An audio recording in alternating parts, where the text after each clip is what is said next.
You sent a message and instantly regret it. You reread that thing you said 17 times, dissecting every word.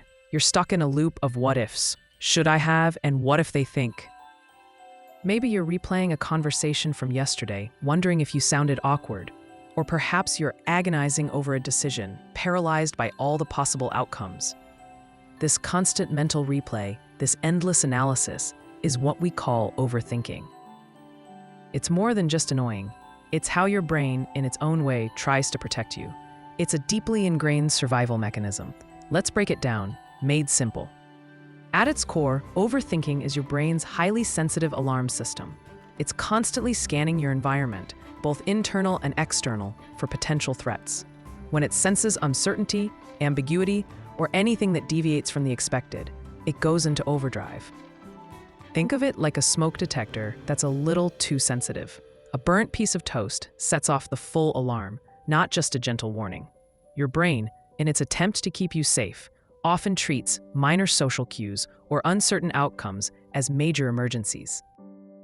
This hyper-awareness is especially pronounced in social situations. The danger isn't a physical threat, but the perceived risk of judgment, rejection, or misunderstanding. Your brain is trying to predict every possible negative scenario to help you avoid it. It's not drama. It's a deeply wired protective instinct. It's trying to solve problems that haven't even happened yet. This ancient survival mechanism, once crucial for spotting predators, now applies to your text messages and social interactions. It's a well-intentioned, but often exhausting process. Here's where overthinking becomes a problem. The more you think about something, the more real and significant it feels. Your brain struggles to differentiate between a real, immediate threat and an imagined one. It processes both with similar intensity. This means that replaying a past conversation or imagining a future failure can trigger the same stress response as if it were actually happening. You get stuck in a mental rehearsal mode, endlessly trying to solve something that's already over or hasn't even begun. This is rumination.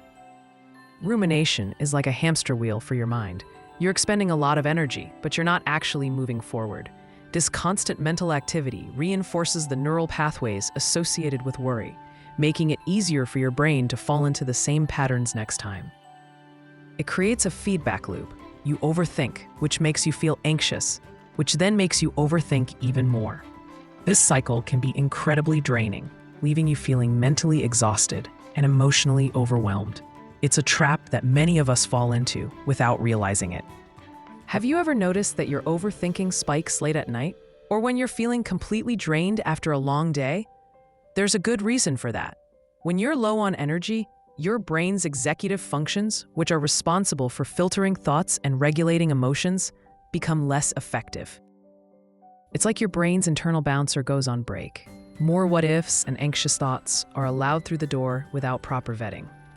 This is why overthinking often intensifies when you're physically tired, emotionally drained, or under significant stress. Stress, in particular, floods your system with cortisol, a hormone that can impair your ability to think clearly and rationally. This makes it harder to dismiss intrusive thoughts or to see situations from a balanced perspective.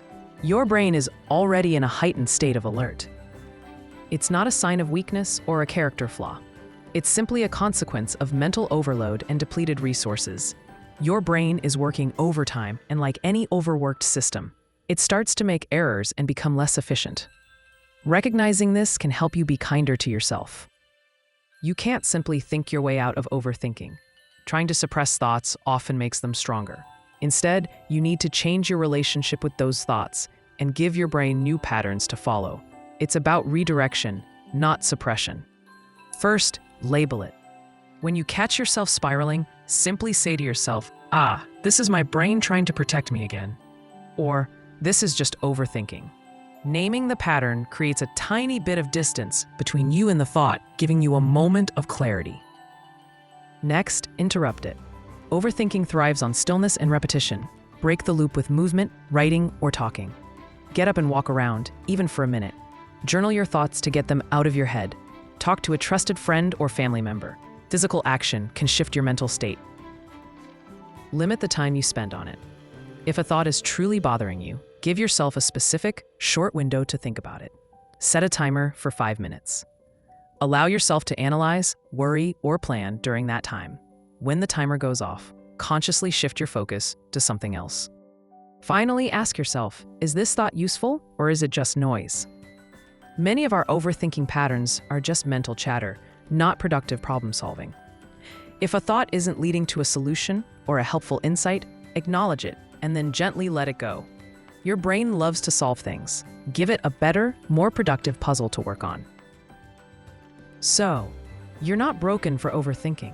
Your brain is simply doing what it's evolved to do, keep you safe. It's just that in our modern world, its protective instincts can sometimes go into overdrive, creating unnecessary anxiety and mental fatigue. You're not too much. You're just tuned in, perhaps a little too finely, to every potential ripple in your environment. The good news is that you can learn to adjust that tuning. You can learn to recognize when your brain is overanalyzing and gently guide it back to a more balanced state. Understanding this process is the first step towards gaining control.